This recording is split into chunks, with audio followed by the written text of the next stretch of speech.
listening to the Scoop Slam Podcast.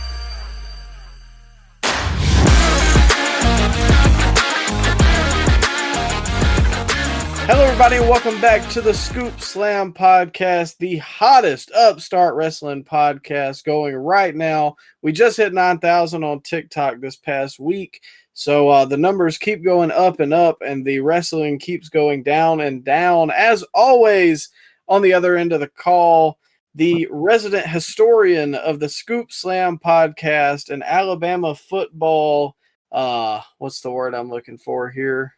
I can't Enjoyer? Aficionado? Aficionado, that works. Okay. Mr. Right. Slam himself, it's Ryan.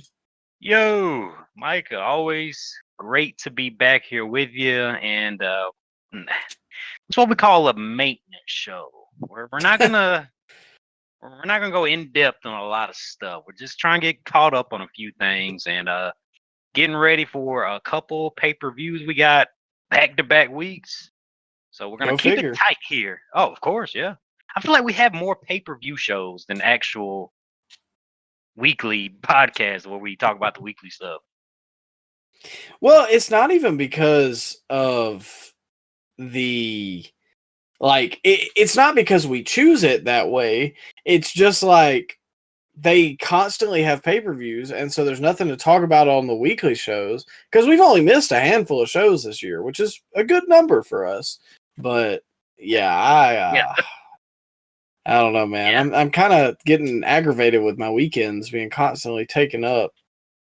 Well, at least we'll be out of it early this weekend because it's going to be in London, the AEW show. What's it called? Forbidden Door. Forbidden Door, yeah. Forbidden Door, yeah. So it's start time 1 Eastern. So that's 12 our time, right? 12? Something like that, yeah. Which, well, it's going to be a jam-packed weekend anyways because the next weekend, or this weekend, you know, you've got Forbidden Door, but it's also week 0 for college football. Then the next weekend, Clash in Paris, and the opening week of, like, the majority of football. And then I'm going to be in Atlanta at Dragon Con, not going to be able to watch either event. So it's going to be very interesting. But as always, we got to find something to talk about here, ladies and gentlemen. So Mr. Slam has a couple news topics that have dominated headlines in wrestling fandom this week. And he's ready to slam them down to the mat. And we're here to both break them down. Yeah, Micah, I don't know if you've been following this ongoing story, but it seems like we got some Chris Jericho news. I know that's your favorite all time, Micah, your GOAT. Looks like Dave on his radio show, Wrestling Observer radio show, he brought up the Chris Jericho contract situation, and he speculated that Chris Jericho's contract is up at the end of the year. And a lot of people have been whispering, Micah, about Royal Rumble. Can you see that happening? I would not be shocked. Now, in terms of, is this something I want to happen? Hey, man, don't lie. You know you would pop. If that countdown happens at Rumble and you hear Break the Walls Down, don't act like you would pop for that. No, I would 100% pop for it, but the problem is, yeah, you know, after the post return clarity hits you, and then he takes that jacket off, and you see you see the state of him. I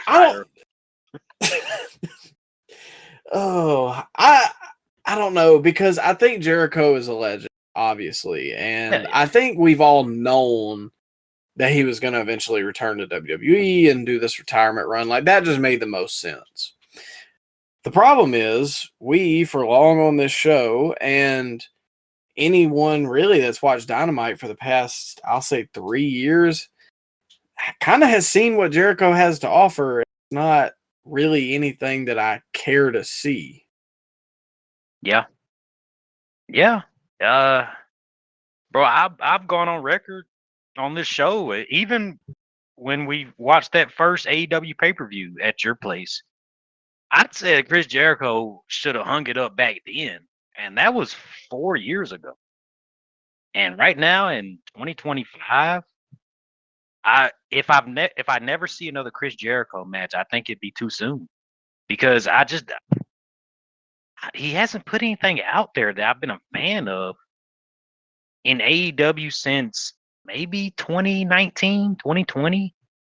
I just haven't been a fan of all his latest stuff, and the way his in-ring work has the way he's been working in the ring for the last couple years, and just the comedy, Jericho segments, bro. I haven't been locked in with Jericho lately. I don't know. No, I Maybe agree. I think maybe a Legends deal, Hall of Fame induction, but that's it. no storylines. No, no. I think I enjoyed the MJF stuff, and the Eddie Kingston stuff wasn't bad to start with. But the problem is the MJF feud almost laid like a blueprint for what the rest of Jericho's feuds were going to turn into. Like, it was always the like 3 stages of Jericho. And MJF has kind of kept that blueprint going on with his storylines. But yeah, man, the comedy segments and the constant need to be in a faction and all the TV time he's been a part of just hasn't been necessary, hasn't been needed. You know what they should do, Micah? They should send him to NXT just for the laughs. Like, just have him turn up at NXT, just go on a run at NXT. You know what? I wouldn't hate that. Let's do that. Or, oh, no, you know what? The final reveal of El Grande Americano is Chris Jericho. No, come on now. No, Cinema. no disguising that frame. Cinema, bro. Come on, man. It's putting lipstick on a pig. Hey, man, I would like it. Give me the pen. I'll write it. It would be funny, but yeah, I don't know. And I hate it because, like, if you would have asked me when I first got back into wrestling, like 2020, 2021, I would have probably put Jericho top 10 just for the ability to like reinvent himself, and he's always been like pretty over. And then it was kind of like the Cena thing, man. Before Cena, it was like you're just seeing this guy on this final run, the last couple years of his career, and it was just all bad, just like Cena in 2025. Like, just I'm reminded of why I don't like you. And it's crazy because I'm sure he has complete creative control in that company. So these are all his ideas that he wants to do. And it's just all been bad. Like, that ruins a lot of his legacy for me. Yeah. Well, not only that, but just the inability to, like, anyone that got in a program with him never got over. Eddie came out worse for it. Ricky came out worse for it. Adam Cole came out worse for it. And that's saying a lot for Adam Cole in AEW. And a lot of their guys, man, in that company, they want to do comedy, like Saturday Night Live sketches, bro. And I think Chris Jericho is the main culprit of that. Like, nothing can ever be serious with Chris Jericho's feuds. No, I think one of the only, there's been a couple things that have made me laugh. Like, the only thing I can think of in the past couple years was that time, was it like not Suzuki, Ishii was in the back, and they were like, it was like a slow stalk. Okay, all right, I give him that, but doesn't it seem like to you that a lot of that show is just comedy? There was some stuff on Dynamite that I don't think that I necessarily wrote down, but I remember something they tried to make funny, and I remember Excalibur laughing, and it just like, why does everything have to be comedy? Why can't we be serious? Does every angle, every storyline need to have comedy in it? If you ask them, yes, apparently. I don't know. I get it. I think it's one of those things that you look at the long-term effects of the Attitude Era and realize that this is one of the things that it caused. Yeah, you got a point. But at least those guys were actually good at what they did. These guys, it sounds like they're in like 8th grade drama class. Yeah. Well, not only that, but like, I don't know. I hate to be like this, but some of the Attitude Era stuff, a lot of it's crude, and a good portion of it also does not age well looking back. But some of the Attitude Era stuff, like the Kazoo, the Stone Cold Booker T grocery store fight, Kurt Angle, a lot of his stuff, like all that stuff is still relatively funny today. Maybe that says something about my humor, but the AEW humor is just like, my wife was watching it, or she was just listening to it in the same room as me. We were playing the game, but I had it on in the background, and she was like, "It's so millennial funny." Like, Yeah. that's the audience. Yeah. And it's seeped into NXT too. NXT is just like that. Like I'll always see like clips pop up on my For You page of NXT, and it's just always something goofy or stupid, bro. Uh, what's the Dark jabroni State. from Dark State, or the jabroni from TNA? What's his name? Joe Hendry. He'll pop up out of a mini fridge out of nowhere and do a promo. Like, come on, bro. Like, what are we? Are we 12? Yeah, I don't know. I respect Joe Hendry's ability to get himself over and what he's managed to do with that, but I have never found the Joe Hendry thing funny. Maybe I'm not in on the joke. I don't know. Well, tell him to go to Saturday Night Live and stay out of wrestling. Well, I think there's a bigger news topic that you've got for us today, and there's a lot of layers to this one. Yeah, it is. I don't know where to start exactly. It was long rumored. I don't know if we talked about it on the pod yet, but there was rumors circulating the last couple weeks that WWE was going to add an extra PLE to their event schedule because they had September wide open, Micah. Like, and that's unusual for them this year because usually they've been, especially since after Mania, it seems like every 2 or 3 weeks we got a PLE. I'm about to say, So, we just talked about how often we're doing pay-per-view review shows. That's what I'm saying. But it was rumored last couple weeks there was going to be a new PLE. They finally announced it a couple days ago. They're bringing back the old moniker WrestlePalooza, which was an old ECW pay-per-view back in the day. They're bringing that back, and it's going to be happening over, was that All Out weekend, September 20th? I think it's the same day, right? Yeah, because there's another counter programming debate that has spawned from it. Which, slight sidebar, if you're going to bring back a pay-per-view, why not bring back Cyber Sunday? But that's neither here nor there. Well, never say never, pal. Never say never. But yeah, they added WrestlePalooza to the PLE calendar in Indianapolis, Indiana, which they have a big long-term deal with the city of Indianapolis. So they're getting a lot of shows the next 7 or 8 years.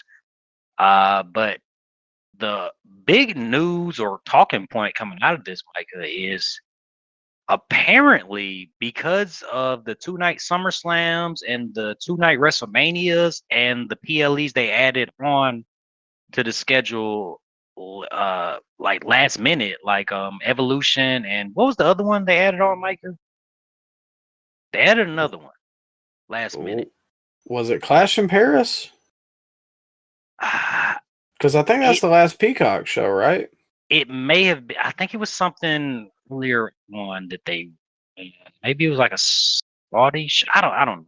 But anyway, because of all those double night SummerSlam, double night WrestleManias, and the shows they added on, they are going to be finishing up their Peacock PLE deals, which they had supposedly till 2026, but because they gave them all those shows, they fulfilled all their show numbers. So they being WWE will be starting on the new ESPN app for WrestlePalooza on September 20th at launch. They're gonna be airing that show. So going forward, if you have Peacock just for the PLEs, well, you can go ahead and cancel that after Clash in Paris because they are going to be moving to the ESPN app after Clash in Paris and for WrestlePalooza. Which actually, there's a lot of question marks about that app, bro. Like, is it separate from the ESPN Plus app? Like, I think it is. I think so. And I think it's its own streaming service, and not to mention it comes with a $30 a month price tag. but however, that if you have like Comcast or Dish Network or DirecTV, you get the app for free with your cable provider.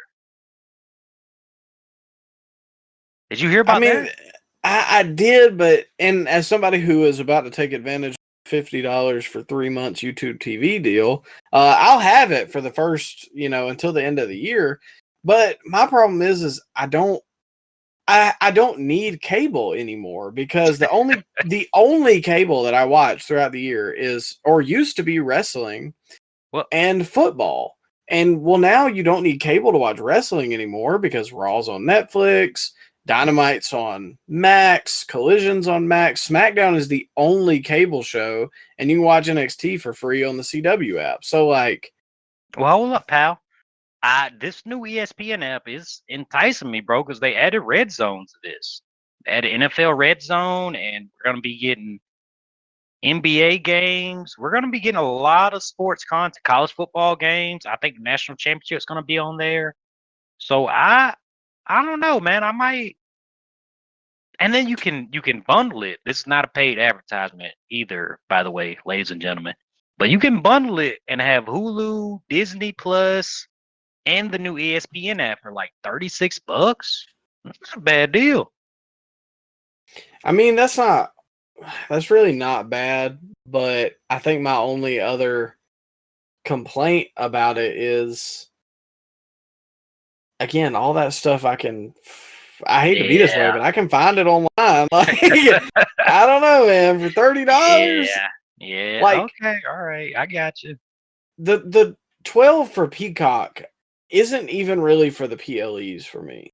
I like having access to the archive because you can't get it anywhere else, and it's way easier than trying to find it on a place like Daily Motion or something like that. But now it's like, man, I don't even know if I want to keep my Peacock subscription. The thing is, though, Micah, we don't know how long that archive is going to be on Peacock. I think their deal is up with Peacock in 2026. So I don't think the archive is going to be there a lot longer unless Peacock makes an offer. Do you have any? Do you think Peacock keeps the archive footage, or maybe they make a deal with YouTube? Can you see that happening? I could see them making a deal with YouTube, but I don't know how that works. Like, they got the Vault channel already. Yeah, they were just sowing seeds. I could see it, but oh my god, man, That'd be great. I would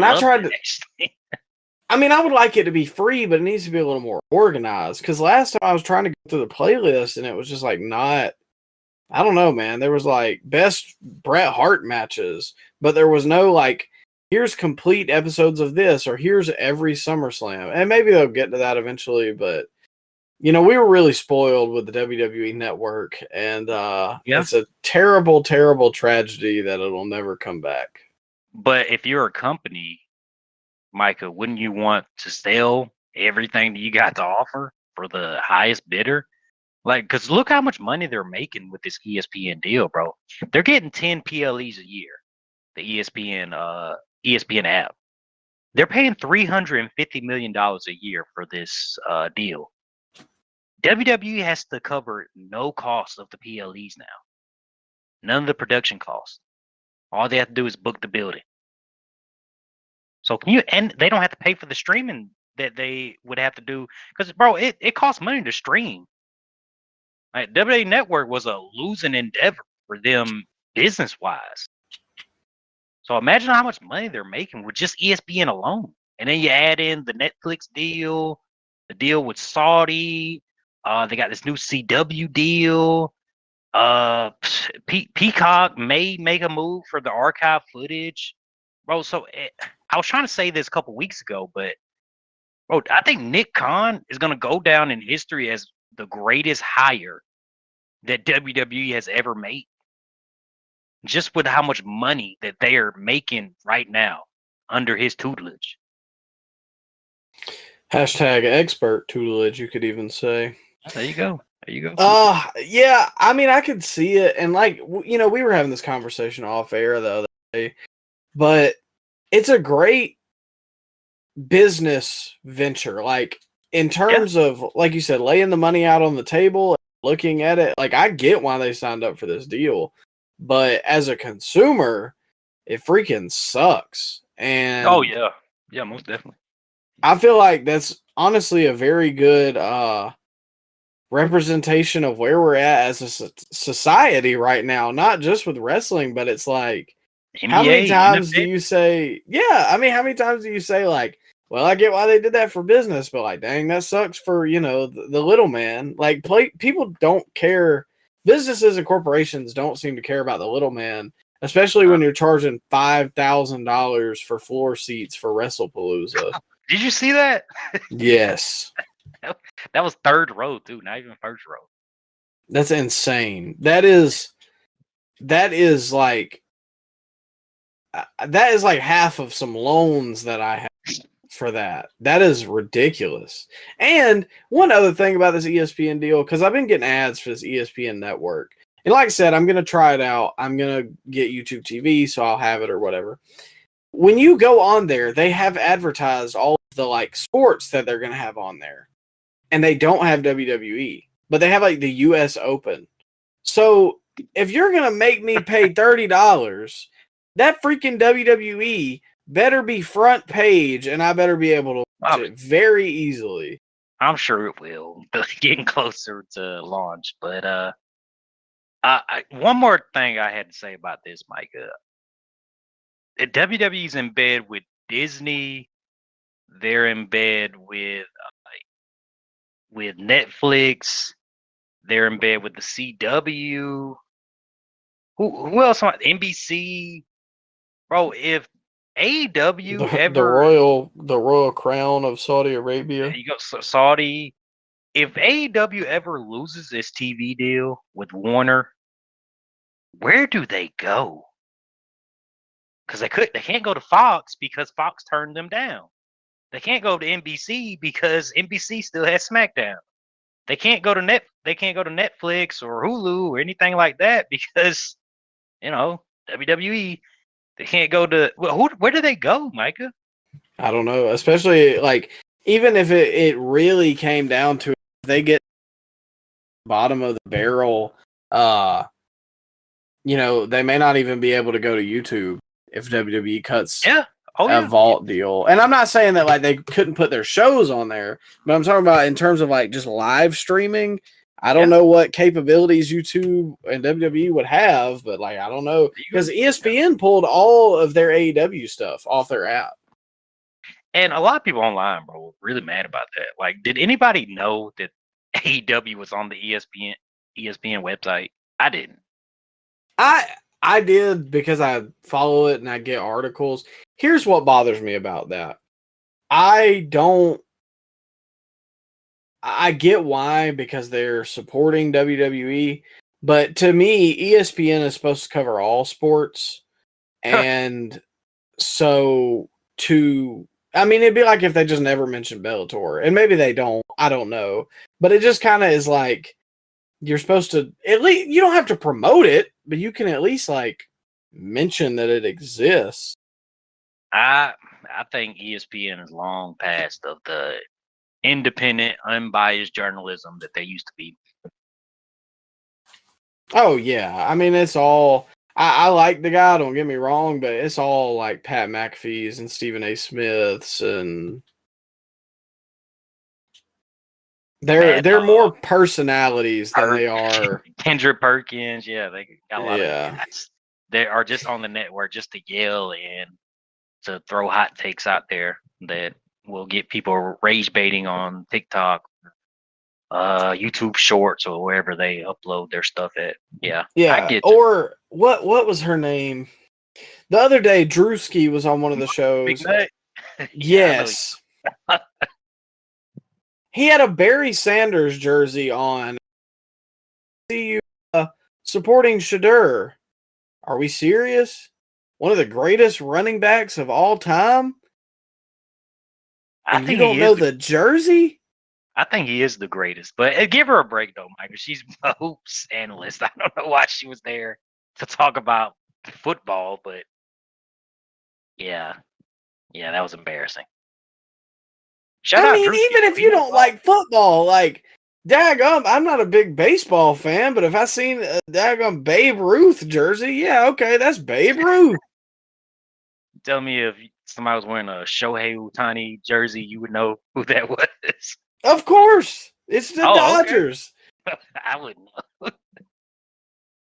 I'm not even a big baseball fan. If they were wearing a Randy Johnson, David Ortiz jersey, yes, I know who those guys are. Like, I don't know, man. Especially if you work in sports, but yeah, that was kind of yeah. Anyways, we got to take a little step away from the news because Ryan, we've got. Oh, you've got another topic. Yeah, just one quick hitter, Micah. Do you have any thoughts on the Will Ospreay injuries and the Swerve Strickland injuries? You have any thoughts on that? I saw the Swerve one on my way home tonight, and the Ospreay one you sent to me. My thoughts on Swerve, I think since 2019 is a little egregious, especially because there was a time where he was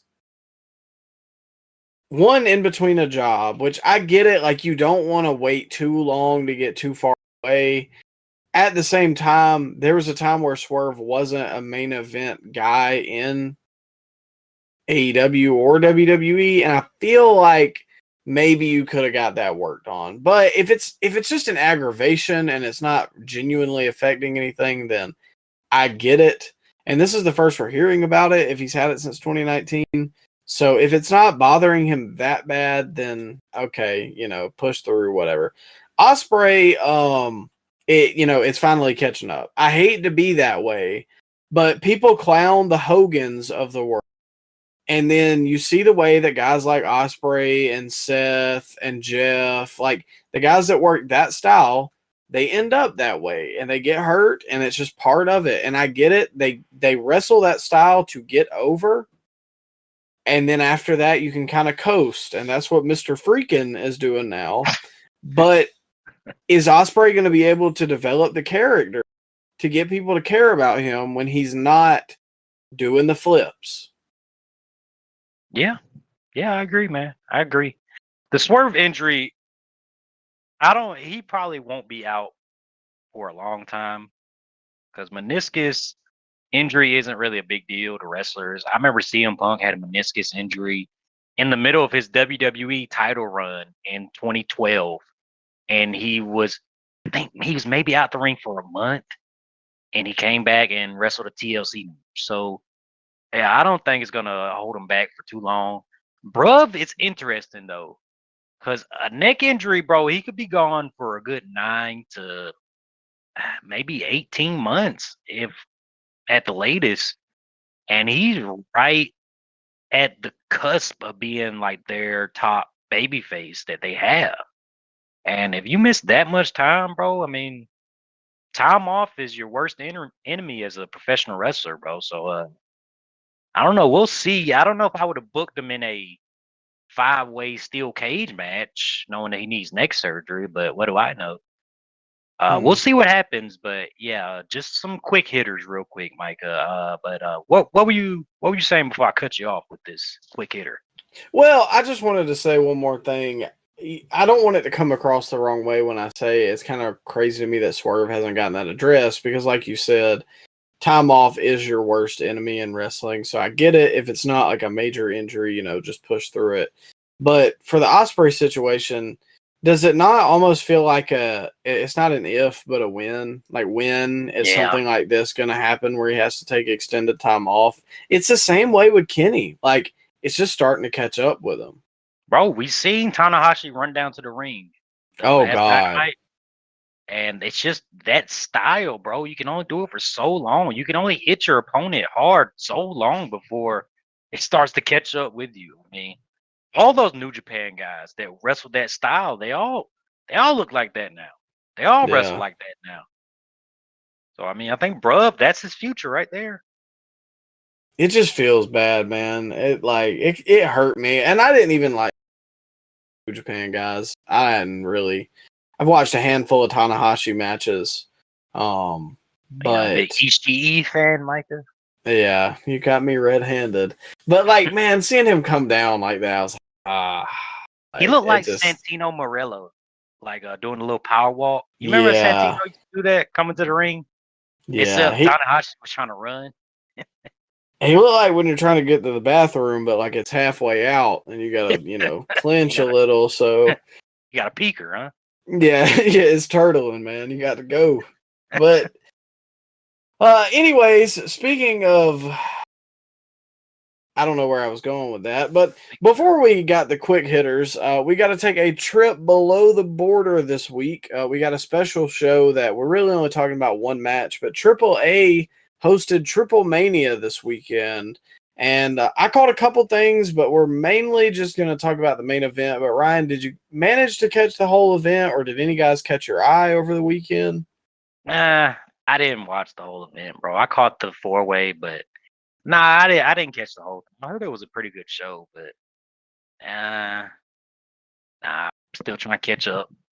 Yeah, You I saw watched I saw the battle royale, and I watched what I could stomach of the Mr. Iguana Judgment Day match. Oh, you soured on Iguana.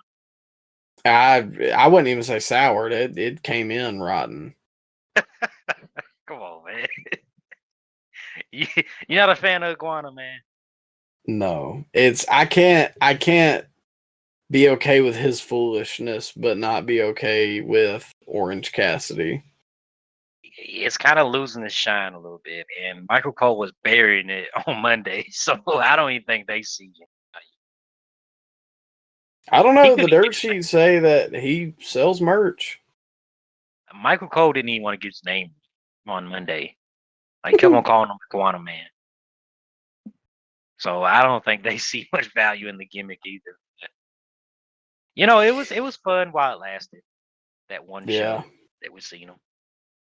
Well, I don't know that I would use, but we had a fun main event, fatal 4-way match for the AAA Mega Championship. We've got the reigning champion Vikingo versus Dirty Dom versus.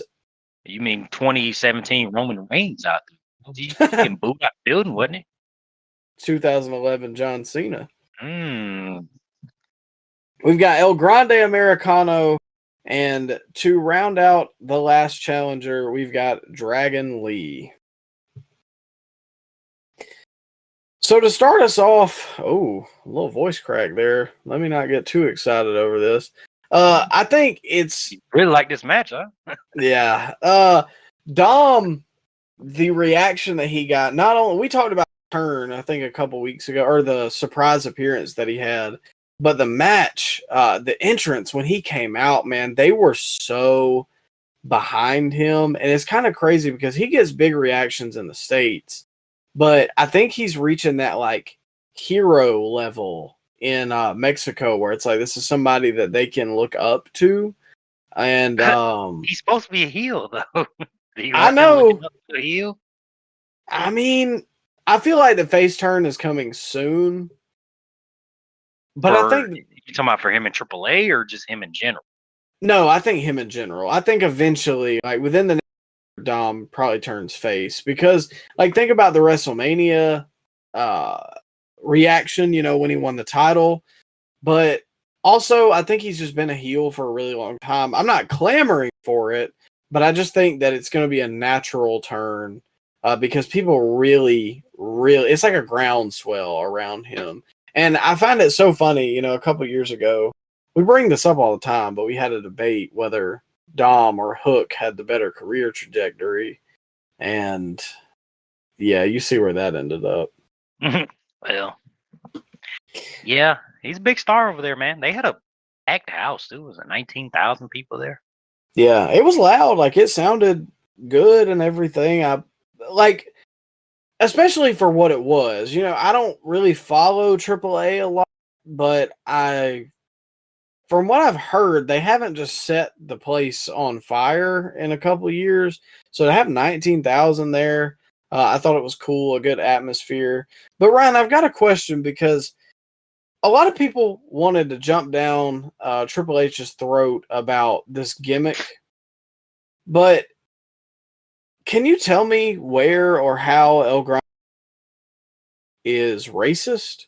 Because the people loved him. Yeah.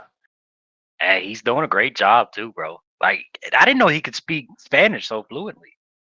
I didn't either. You know what? I don't want to speculate, but whoever's under that mask the first time, I don't think they're ever going to get that gimmick back. I don't know. I feel like they have to eventually, but do they? He's just so the new El Grande is just so much better. He's taller, he is. more charismatic. I don't know. Well, that's what somebody tried to say on Twitter. They were like, "Well, that's because this version isn't as racist as the other one." He was still billed from the Gulf of America at the arena, and they cheered for him. So, do with that information what you will. Maybe it is the same guy. Maybe just got the height surgery. He took up maybe Rosetta Stone, and he just got fluent in Spanish. You know, man, it could happen. Hey, crazier things have happened in wrestling. Anything can happen in the World Wrestling Federation. Well, like you said, Vikingo, I think, was the most interesting. Before we get to the match, the reaction to him. It's so. I wish we could get somebody that's like an avid AAA watcher to come on the show and explain this more to us, because I'm just so fascinated with the fans just turning their nose up at Vikingo. Well, if you believe what people online have to say, Ryan, I know we don't do that, but from best that I could find out, people didn't like the way that he took the belt off of Alberto Del Rio, and they feel like he's been over-pushed, and the people would rather see Del Rio. But see, here's the thing, though. Why is Del Rio such a cult figure to them? That's a great question. I don't know. Especially after everything he's done. Is it? I don't. It's very weird, man. I don't know, because I never looked at Del Rio at that level. But maybe he is more over than I thought in Mexico. I mean, he is the nephew of. Is it who? Who is it? Mil Mascaras. Mil Mascaras' nephew. So maybe, he's still living off that legacy. I don't know, man. It's weird. It's weird. I don't know. Yeah, I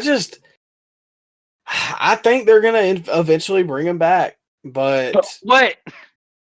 No, I do. What? They brought back Brock Lesnar. That's different. How is that different? Because Alberto actually had charges. Brock isn't even defended in this case. But is he okay? So did Alberto Del Rio get charged with it? Like, yeah, and charged. He did it. Then they got dropped. Well, which charge are you talking about, pal? Because he had a couple of them. Well, I'm not sure what all he's. Okay, let's venture and use the technology at our fingertips here. He was arrested in May of 2020 for battering and sexually assaulting his girlfriend. He was booked into the jail, charged with 1 count of sexual assault, 1 count of assault. He was then released on bail. He was indicted by a grand jury and formally charged with No, this was later in October. I'm sorry. He was then indicted by a grand jury and formally charged with aggravated kidnapping, sexual assault, so 2 felonies. His trial was delayed, and then the charges were dropped in December of 2021. Yeah, I heard about that. I remember that. But there was a time where he was dating a young Paige, and he and her were a very a problem couple backstage to a lot of people, bro, and they rubbed a lot of people the wrong way. So I I'm sure Alberto still has heat from that situation going back then.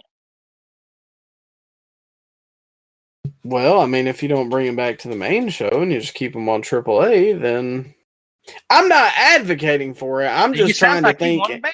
No, I really don't. Trust me, I got enough from him in the early 2010s. But I'm just saying, what moral reason does WWE not have to bring him back, but they can bring back Brock Lesnar? I'm just trying to think using their brain. Well, Brock Lesnar's gonna draw you money, pal. Well, Vikingo ain't drawing them money. I think Alberto might draw them. Well, he put 19,000 in seats in Mexico. Well, was that him or Dom or Mr.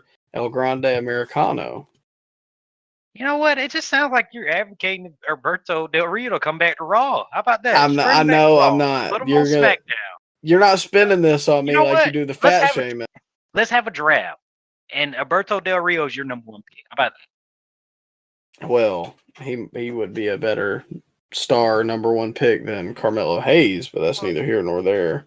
Well, anyways, man, the match was a good 4-way match. I just think it got WWE itis at the end with the run-ins, but you know, what do you expect now with Triple H at the helm? AJ Styles booked a flight to Mexico just to run in on the Dom match. Was pretty funny, and Vikingo retains in the end. I was very surprised. I thought Dom was going to take it. I thought either Dom was going to win it or Dragon, but Vikingo retaining. You thought who was going to win it? I thought they may give it to him just so he can have something to do. Oh, come on, man. What? Well, I mean, I think El Grande could have it personally, but people wouldn't like that. Who? Well, you know, those people. The white guys on Twitter, the elite people. Well, anyways, just a couple quick hitters from this match. They had a pose off, so thumbs down on that. I can't advocate for that. I'm on a good old pose off. Nah, a pose off between The Rock and Hulk Hogan is one thing. A pose off where they do flips so they can land across from each other like it's an anime. That's is Lucha wrong. Libre. Yo, you hate Lucha Libre. Yeah, I'm just like El Grande Americano apparently. JBL on commentary is wonderful as always. Dominic is like Nelson Mandela came out of prison and became a light to the world is an actual quote.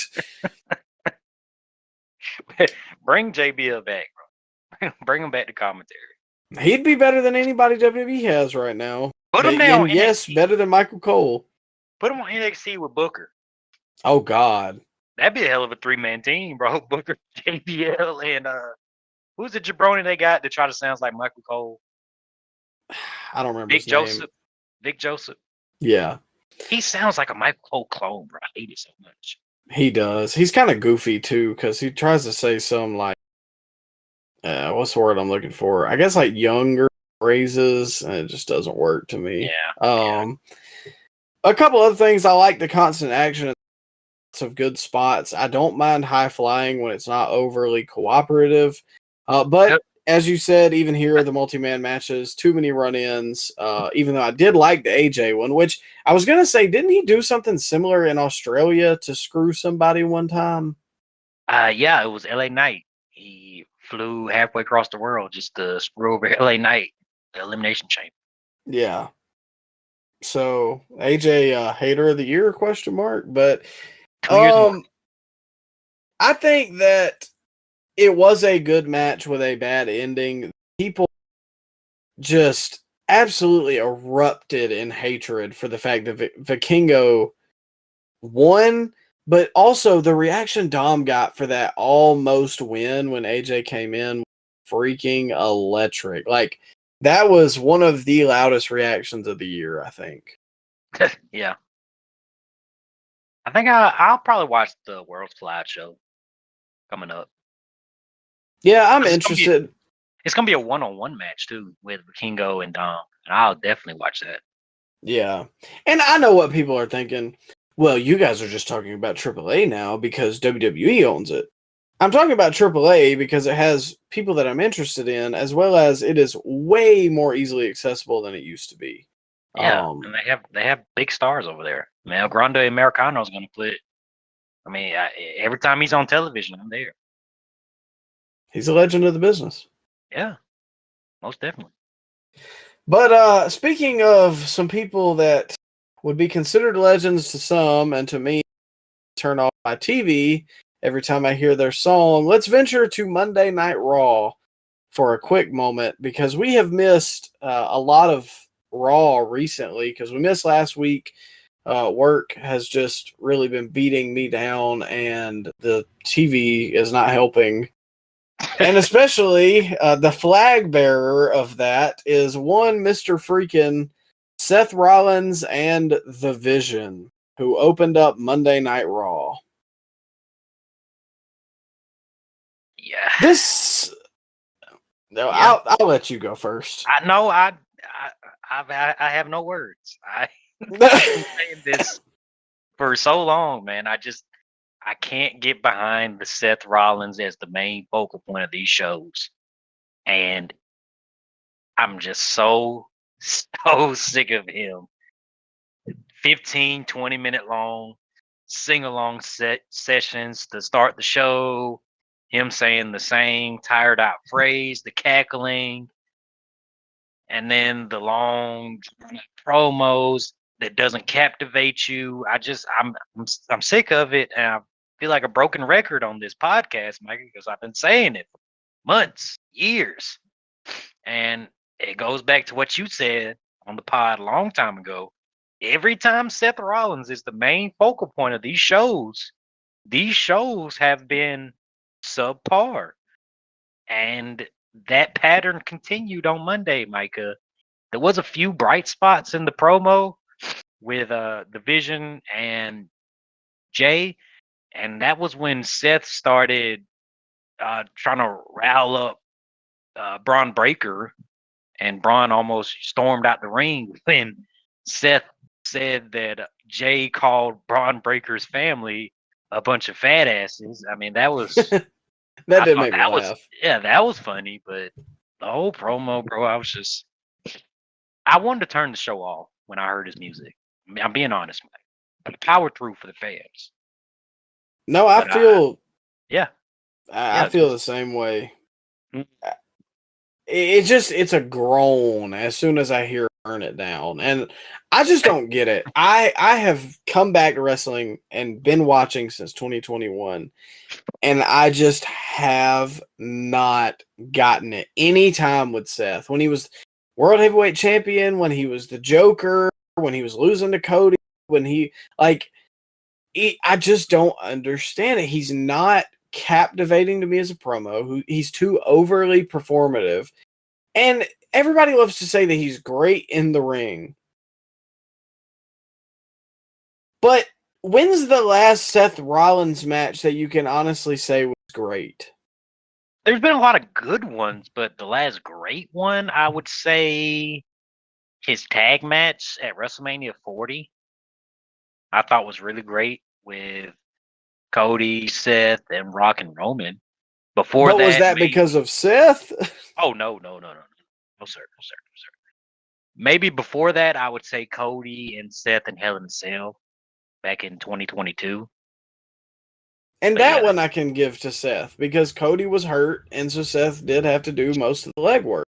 But that's it. I don't know, man. It's just freaking like CM Punk has had a more recent great match than Seth Rollins at SummerSlam. And you know what? Well, hold up, Micah. People don't want to hear this, but CM Punk is a better worker than Seth Rollins. I agree. I 100% agree.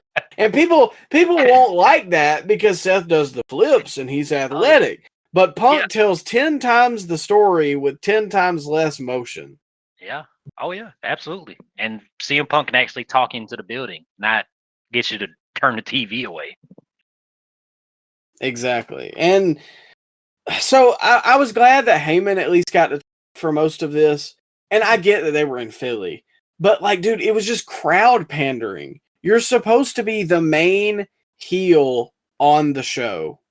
Why are you pandering to the crowd? Why are you letting them sing your theme song? It doesn't make sense to me. It's one of these stupid heel gimmicks that like wants to be loved by the fans so that they can like prove that they're right, which is just, it's always dumb to me. If you're a heel, you're supposed to be hated, and these guys are not doing that. A lot of guys don't want heat. A lot of guys can't get heat. So they just rely on being the cool heel.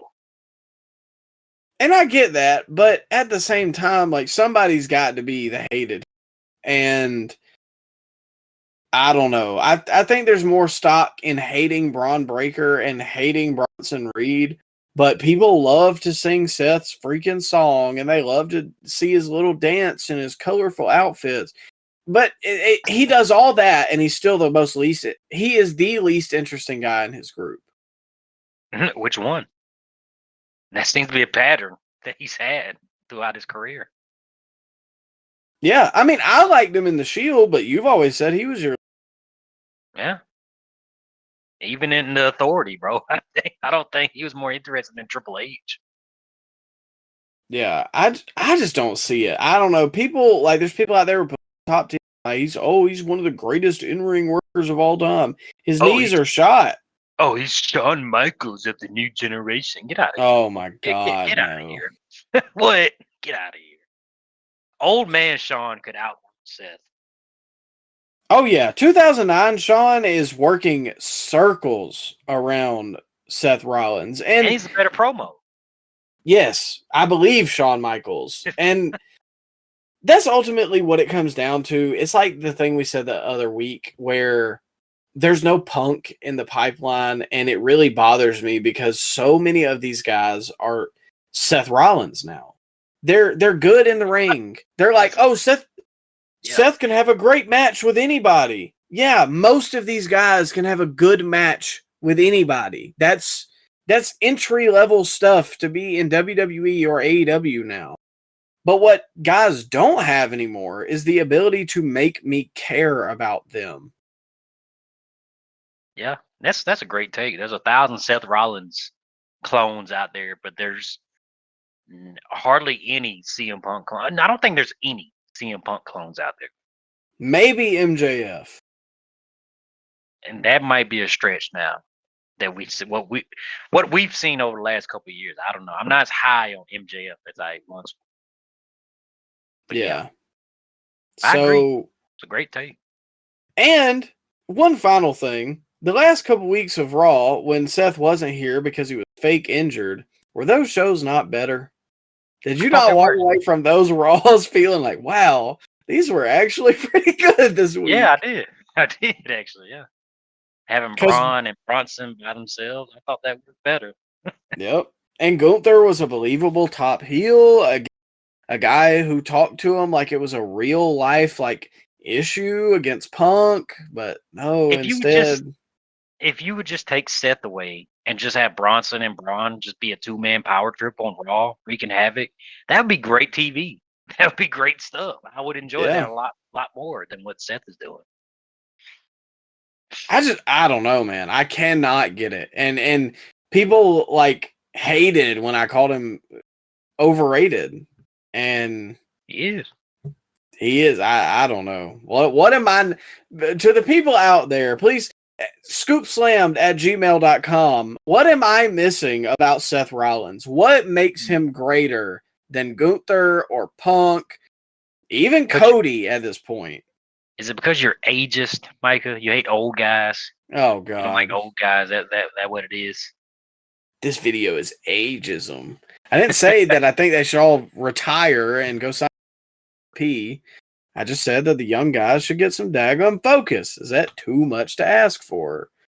But moving on Raw, we've got a big announcement, a positive note.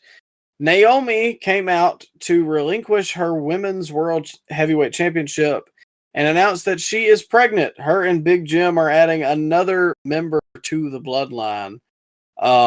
So obviously we at the Scoop Slam podcast are very happy for her. I think that life works in weird ways, especially because she was talking about having like fertility issues, which I really hate to hear that for anybody. But then to learn, I would arguably say this is Naomi's best run of her career, and now that happens. And I mean, it's a blessing to have a child. I hate to put it that way, but you know what I mean? Like how funny can life be? Yeah. Bro, I'll tell you what, the Samoans are going to solve the declining birth rate because this is what kid number 3 for Big Jim. Oh, First does for he have Naomi. some before Naomi? Oh man, he's Samoan. Of course he does. But yeah, I think this is kid number 3. And how many does Jacob have? 5. Roman has 5. No, I think Jacob has like 7. Okay, well 7. All right. What's Because the? Charlemagne asked him the other day, like, you've lost the battle to condoms a lot, haven't you? I think he has a 19-year-old kid, bro. Oh my God, he's only like 35. I know, how crazy is that? He's 33. Hold on. He's 35. I saw the same Charlemagne interview. He said he's 35. So Oh, okay. yeah, man, those Samoans, man. Zilla Fatu, everybody's favorite Samoan out of nowhere. He's got 5 kids. I don't even think he's 24, 25. My God, yeah, Jacob has 7 kids. Jeez, yeah, there you go. That man getting active. It is Well, it was probably one of her last chances too, bro. She is in her late 30s, and later on in life it's harder for women to conceive children. So I mean, good for her. It came during her best run so far. So like you said, funny how life works out like that. But yeah, I'm sure she'll get another shot when she comes back, bro. If she comes back, because you never know. She may just want to take it easy after she has the child. So, but if she does come back, I'm sure she'll have a spot waiting on her and a title match, title opportunity waiting on her. But I think the bigger news, Micah, or not the bigger, but news regardless, is what are they going to do with the world title now? What would you do with the world title now? You got the pin. If you're Hunter, are you just going to book a bunch of 3-ways in a tournament and then culminate in a 4-way at a pay-per-view as Hunter does? What are you doing, Micah? well, she was supposed to face Stephanie Vaquer at Clash in Paris, correct? Yeah, old Vacker. So, I think that you have a main event match that surprisingly ends in a good, a clean finish. You have Rhea and Io one final time. I know that you see this, but those two are the ones contending for the belt recently. And then whichever one wins, you have them go in Clash and Pass against Stephanie Vaquer. And if you put Io in there, I say you put the belt on Vaquer. If you put Rhea in there, I say you put the belt on Rhea. And I know everybody, Rhea Hogan, she's the biggest star in the business. And I'm not saying she has to hold it for a long time, but for a quick pivot, it works. Man, if I had to pin, I think I would put the title on Roxanne Perez, bro. I think I'm coming around to the idea because she's been having some matches on these shows, and she's been winning me over week by week on these shows. And I think depending on Liv Morgan's timeline or when she comes back, you could tell a pretty captivating story with Roxanne being the women's world champion and Liv coming back, and Roxanne has everything she had, even Dirty Dom now. So I think you could tell a pretty captivating story with that, and it would freshen up the women's division, bro. You don't have to give Rhea the title back. You don't have to give Io another title run, which she will ultimately fail in another title run because she can't tell stories, bro. Because her promos are not there. So if you put the title on Roxanne, you could tell a really captivating story with her and Liv. I actually really like that idea. Yeah. Way better than what I suggested. So I don't hate that. And I'm glad that you are finally coming around on Roxanne, which I've been trying to tell you. She's good. She is small, but there's a She's lot of small. women in that division that are small. She's small, but her matches have been impressing me. And I think she's getting bigger and bigger reactions on this show, which ironically, I think the Judgment Day are getting negative reactions at this point because bro, their music hit and I was so confused who it was. And the crowd like made no noise. And then out of nowhere, you just see Finn Balor and what's the other jabroni with the large head? JD McDonough. Yeah, JD McDonough. They had this spotlight on them and they hold up the tag championship. I'm like, oh yeah, they are the tag champions, and they got no reaction, bro. Yeah, the Like, Raw tag division is dead. Well, how is that possible, Mike? I thought Finn Balor is the Derrick Rose of the WWE. That's what everybody online tells me, Mike. Yeah, I don't want to get into a Balor tangent. I went on my Seth tangent, but yeah, it's as much Negative as people love him online. Every time he comes out, he gets a freaking wet fart pop. So They did him no favors with that interest thing. Like oh that heck interest thing, no! straight garbage. And Who they had greenlit such a that? good one. I don't know who greenlit that, but they should be gone. Well, Def Revel special, except, we need your catchphrase at the beginning, pal. Do you want to go over the main event or? It was a good main event. I don't really have much to say. It was Except fine. another dirty finish. We're going for the WCW record, pal. Well, this time it was a bloodline rules, so anything goes. Run-ins are encouraged in those type of matches. I thought Jay wearing the New Jack attire was a pretty cool touch. I thought they should have played his music throughout the whole match as a homage to Jack. But yeah, it was a good match, bro. I think Braun and Jay worked very well together. Well, Ryan J. Uso actually sucks. He's horrible in the ring. Oh yeah, how could I forget? Yeah, I thought it was good. There wasn't a whole lot to take away from it because I kind of thing that was going to happen because the vision is I got 2020 on their plans for it. But anyways, we move to the last stop before Forbidden Door, AEW Dynamite from last night, all the way in Scotland. And to start off the talking points for us, we've got your boys, Cope and Christian, reuniting. Now this, Yeah. I'm not sure how to feel because I like some of it. I didn't like other parts of it. Christian, I enjoy him much more.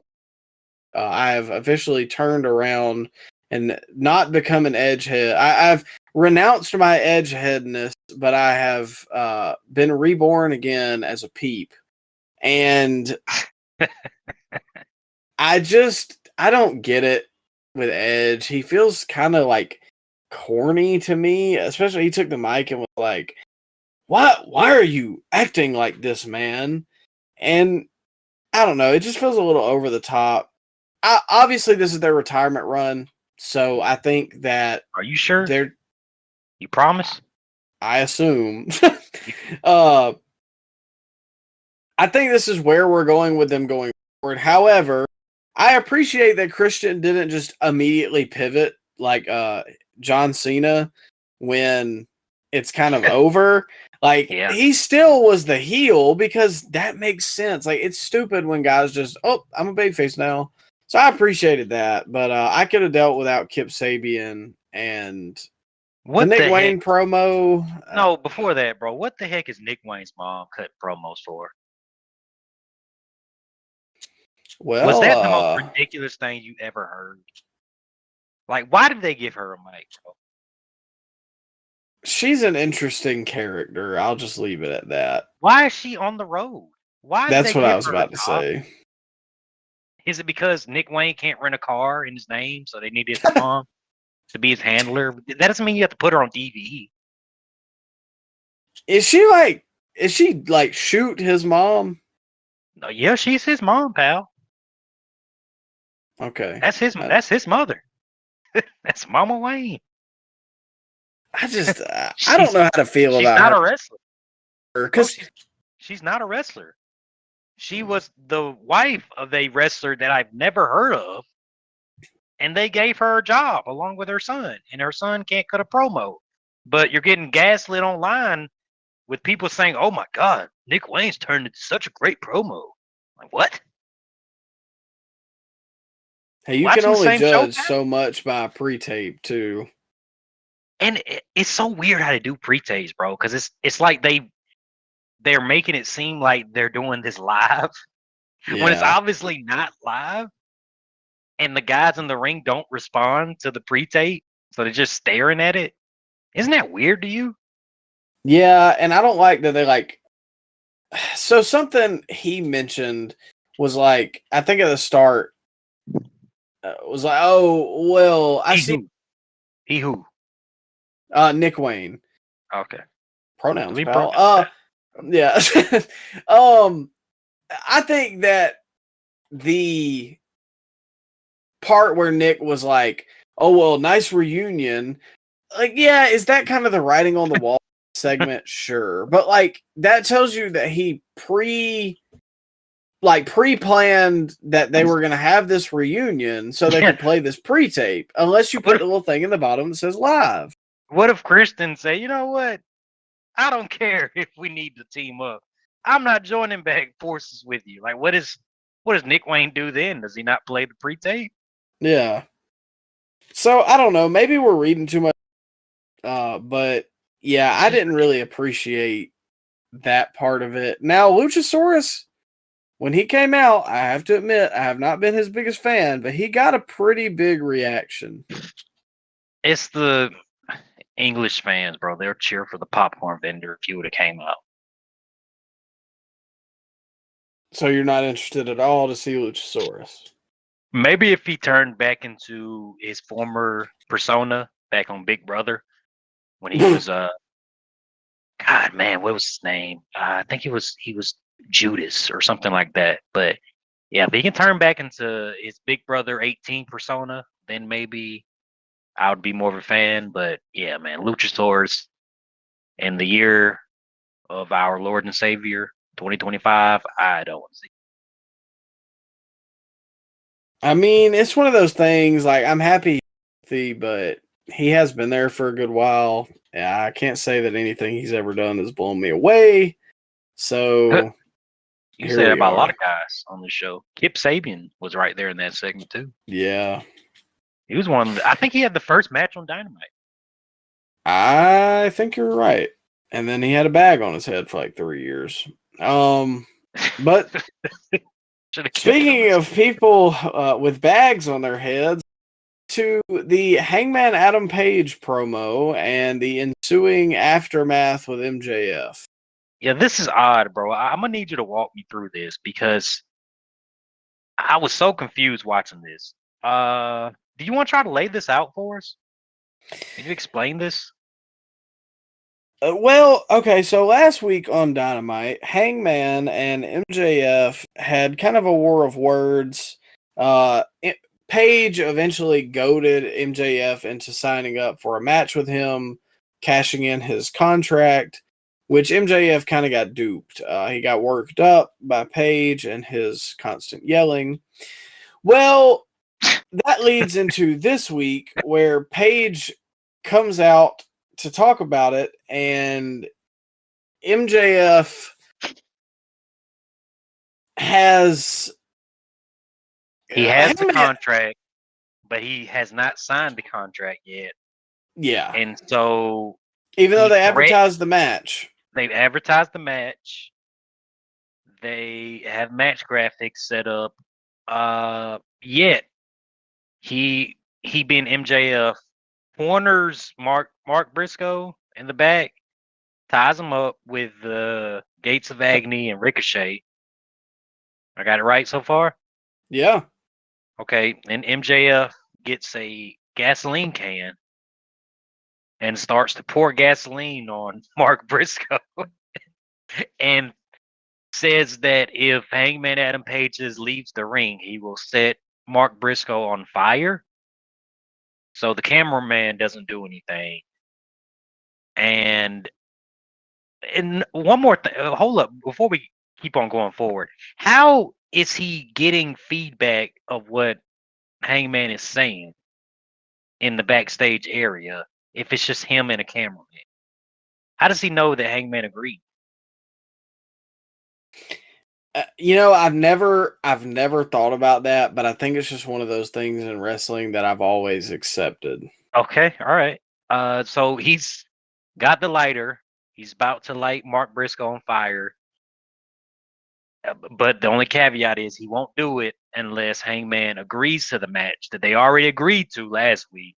However, now in this new agreement to the match, MJF doesn't have to use his contract.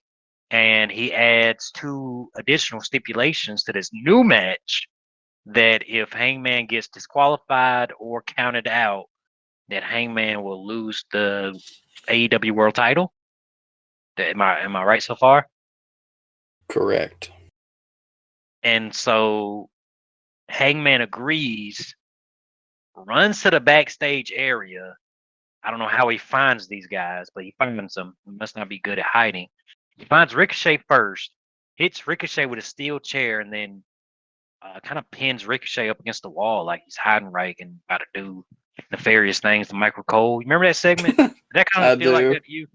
Okay, but and Ricochet like a dork, man. I came around on him, but man, he looked like he was about to get stuffed in a locker.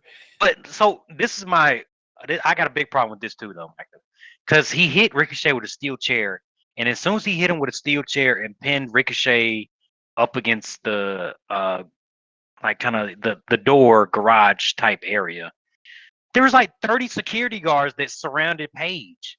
Like, where were the jabronis at when he was about to commit homicide on Mark Briscoe just 5 minutes ago?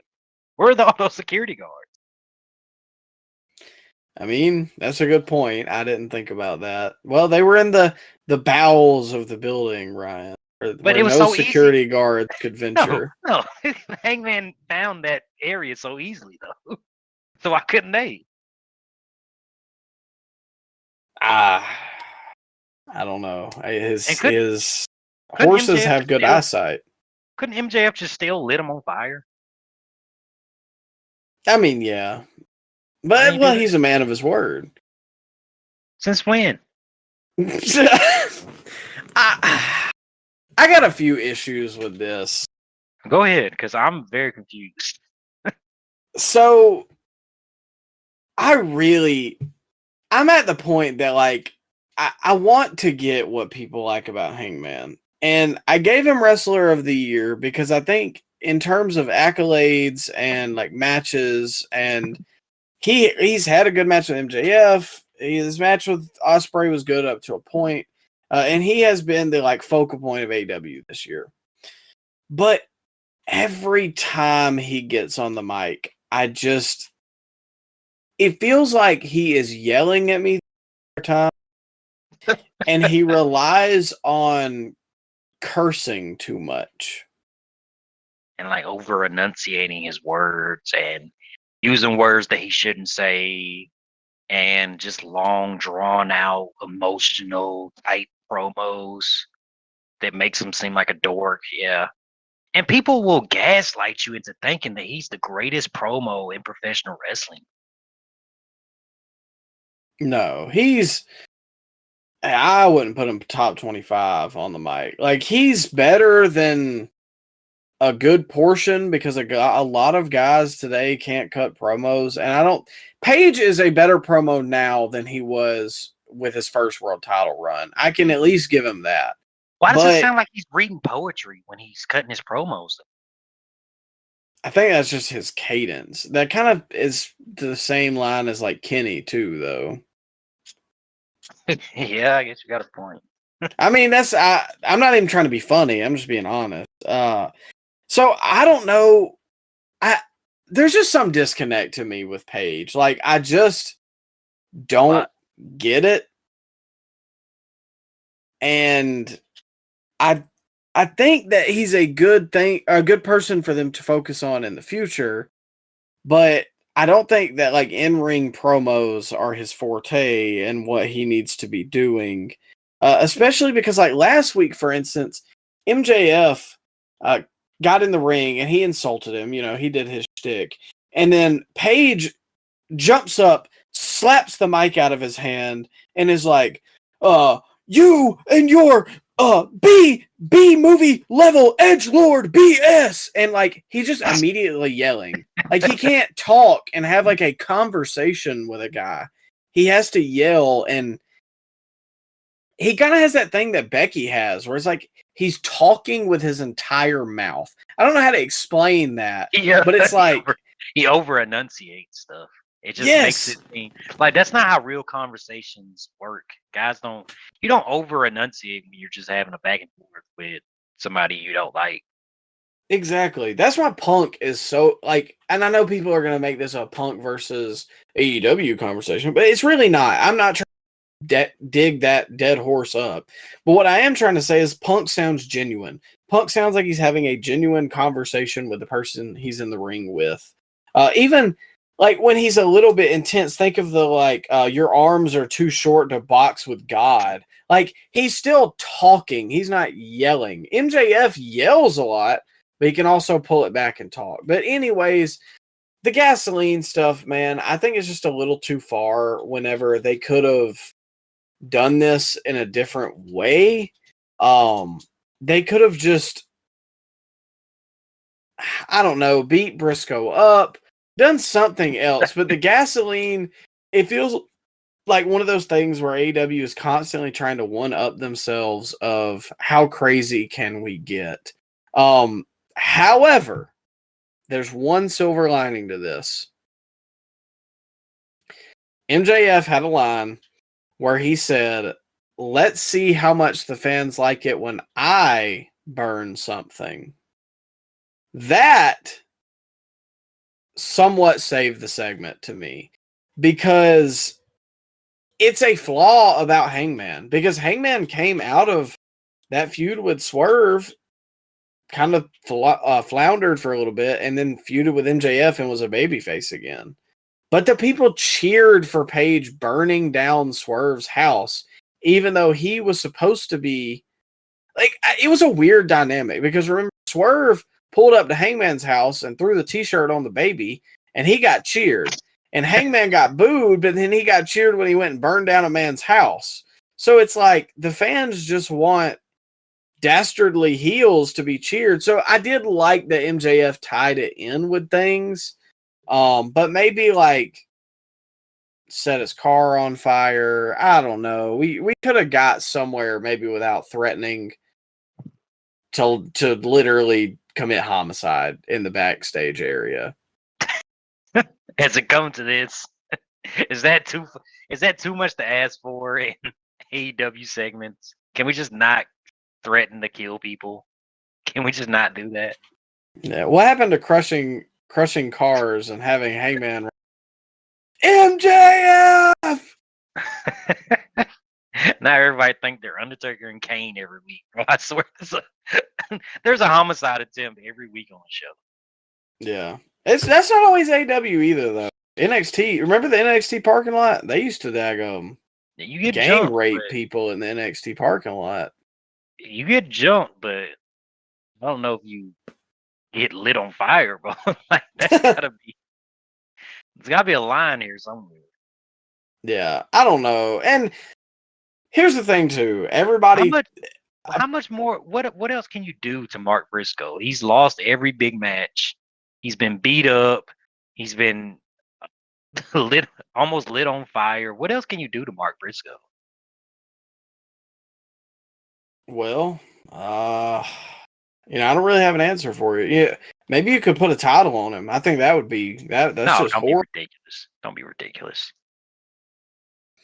What about the ROH Pure title? Can he hold that? Can he hold the CMLL mid card title? I think that's best I can do is CMLL mid card title. No, but in all seriousness too, because we haven't really talked about it because of the weekly stuff we're talking about with the pay-per-views. I don't really like that the MJF and Hurt syndicate split already. I think it was way too premature. I was very invested in them, and instead we get this. Now, maybe there's some kind of swerve, but I don't see why they would come out to help MJF at Forbidden Door if that's what they're planning, because I'm 99% sure MJF's losing. Wouldn't this be so much better if Bobby Lashley was the contract holder and MJF got his title shot after he split from the Hurt Syndicate? Wouldn't this be so much better? That would be interesting to me. You could have MJF win the title, which I know he isn't, but he could win the title off Hangman, and then Bobby and MJF could have a feud going into 2020 or to late 2025, early 2026. And then, well, no, Ryan, you're forgetting a step. We at All Out, we can have the favorite of the year, a multi-man match main event. Hangman, Lashley, MJF. You know we love our multi-man matches here. Okay. Or you could have, you know what? WrestlePalooza, September 20th. All Out, September 20th. Bobby Lashley in the main event of AEW. Brock Lesnar in the main event, WWE. I don't know, man. That just kind of writes itself. Yeah. Once again, Brock Lesnar is trying to ruin a black man's championship reign. You had to know that's where that was going. Well, like I said at the beginning of this was the show before Forbidden Door this weekend, this Saturday, to be punctual. Or no, I'm sorry, this Sunday to be punctual. So let's run down the card, get some predictions, and then we'll get out of here. To start us, well, come on, pal. What did you expect? A quick in and out, man. In and out. No, 5 hours. To start us off, we've got the Golden Lovers, Kenny Omega, Kota Ibushi, Darby Allin, Hiroshi Washihashi, and Will Ospreay versus the Death Riders, Claudio Castagnoli, Jon Moxley, the Young Bucks, Matt and Nick Buck, and Gabe Kidd. I go with the heels here. I think Death Riders and the Buckaroos, and afterwards Ospreay gets the surgery, and Washihashi goes back to Japan, and I don't know. Maybe I don't know what the Golden Lovers do after that, but well, yeah, I don't think we can mention what they're doing after this, but I got the heels winning. Yeah, I think I'm gonna agree with you simply because Will's leaving. I mean, and like Tanahashi getting the win doesn't really, because he's retiring at the end of the year. I think the only person that would hurt would be Darby, just because he just came back. But you know they're gonna do something crazy in there, especially with it being lights out and Moxley and Darby. It's gonna be a spot fest. Yeah, but I mean, who cares about the Darby? He came back, but then he just immediately went back to that same spot he was. I know, but the booking failed. I think he could have came back on something, and instead, yeah, of course. Yeah, I agree. But next up, we've got a 3-way tag team for the AEW World Tag Team Championship. The Hurt Syndicate, Bobby Lashley and Shelton Benjamin versus Brodito, Brody King and Bandito versus FTR, Cash, and Dax. Ugh. Man, Hurt Syndicate been in how many multi-man matches on these cards? I think that's all they've ever had. Why can't they just have a straight tag match, bro? Because they're too cool. Their swag too different. Their aura. They'll kill them. Put them in the main event scene then. If you're gonna just have them in there with all these multi-man matches. I agree. I mean, I think it's a way to get the belts. I think they're going to put the belts on FTR, so Edge and Christian can get them eventually. But isn't this? I think this is 3-way dance rules where it's elimination, isn't it? Yeah, it does say elimination. So yeah. Well, then maybe why would they do that? Maybe a DQ. Maybe, but I don't know, man. It's stupid to me because I don't know how much to believe about backstage stuff. But like, truthfully, if the Hurt Syndicate is being punished because they're like, I'm not losing to these goofs, like it's a never ending cycle of the way stars feel when they come to AEW. How And much would the internet complain if the Hurt Syndicate get counted out, and that's how they get out of this match? oh god, I would be in an uproar. They're they are top 3 most interesting acts on the TV. But you want them to get beat by the the tag teams they have in that division, Micah? No, I don't Bandito? want them to, but if I got to pick, I'm going to FTR. You want Bandito to pin Bobby Lashley? God. At least let Brody do it. He's got some girth and tonnage.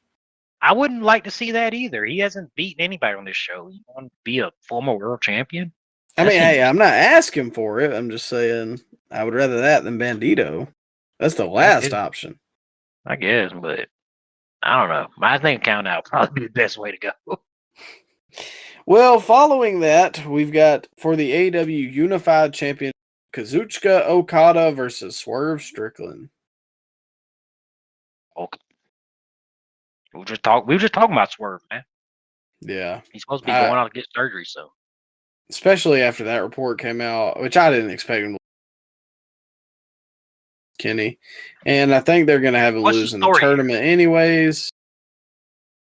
I don't know. I'm tuned out. As soon as I see Okada, it's Seth Rollins treatment. Get him out of here. Worse, though.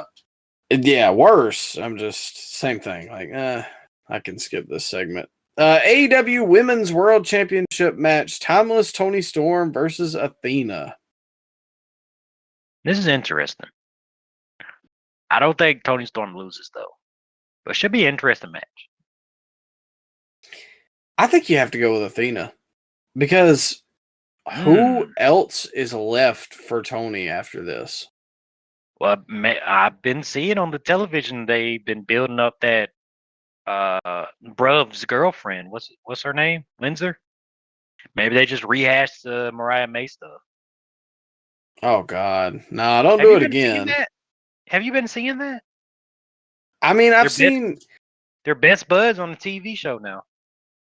Like she had the match, the main event of Dynamite. They tagged, but I don't want them to run it back. But also, I'm not familiar enough with Alex to say that she should be the next women's world champion. Whereas Athena, I think, is kind of the last person for Toni to really go through. Like she has just ran through the entire division. And I get that she's over kind of the Rhea thing where it's like people like her so much that, yeah, she's going to beat a lot of people. But I think it's time, man. I thought Mercedes was going to. That she didn't, but I think it's time. I don't think Athena's been built up to that level, bro. I still don't think she's been built up to that level. I think to that audience she has, because the AEW audience follows Ring of Honor. Do really? The diehards do. Bro, we've been to those tapings. Don't nobody stick around for that. Well, I don't know. We'll see what happens, but okay.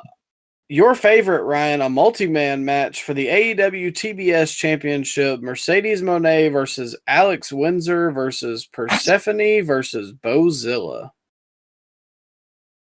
Not a chance in hell Mercedes gonna lose this time. So. Yeah, I haven't even two of these women before, and I would just like to bring to your attention that Bozilla was born after me, 2003, pal. That right? Okay. Yep. And Persephone was born in 2001. Okay. All right.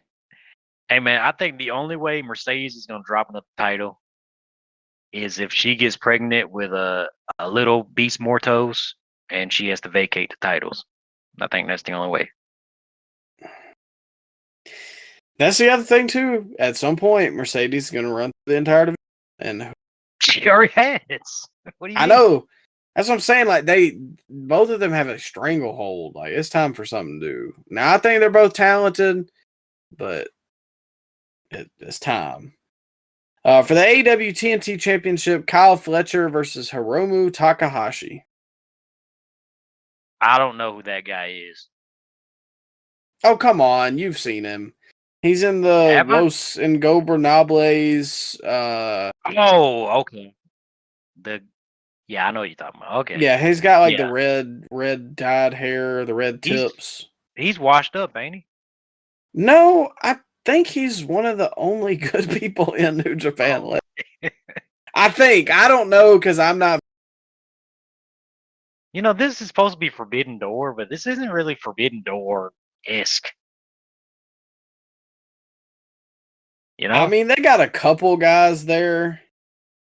I guess but- you ran out of everybody.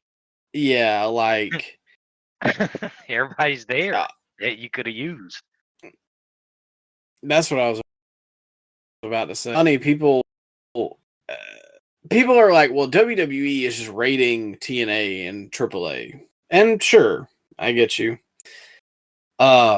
Is AEW really helping New Japan by stealing all of their stars by offering them more money? And are they really helping CMLL by stealing all their stars and offering them more money? I mean, they're allowing them to work on those shows, but And I don't like- want to be that guy, Micah, but